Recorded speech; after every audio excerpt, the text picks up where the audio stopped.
What you do before you file a bankruptcy case can be very important. And one important thing to stay away from is making payments or doing transactions with relatives. When you have some money before you file your bankruptcy case, you want to make sure you stay away from a few things when you're dealing with your relatives. The first thing you want to stay away from when you're dealing with relatives in bankruptcy is paying back loans to your relatives.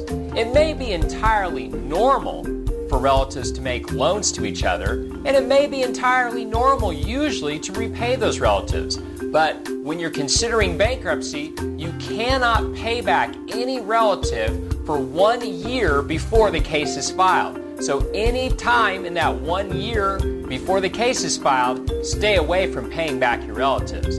Now, you may want to pay them a little bit of extra money just to say, oh, I'm going to take care of my parents or my friends and family first. Make sure they're not included in the bankruptcy. Here you go. Okay, they're taken care of. Now I want to file bankruptcy. Well, that would be a huge mistake because those payments may be reversed and you may essentially end up paying your relatives twice.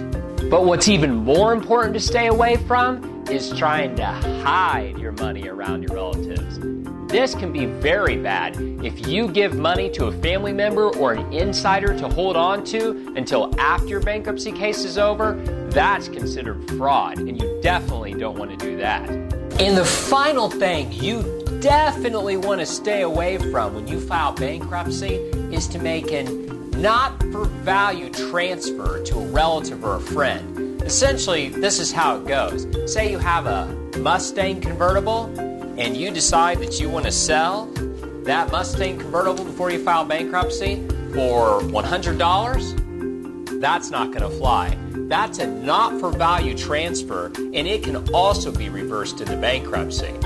So hopefully this explains a little bit about what to do or not to do with relatives before you file bankruptcy. And if you have any more questions, be sure to give our office a call, or we could set up a free consultation so that you could get some legal advice.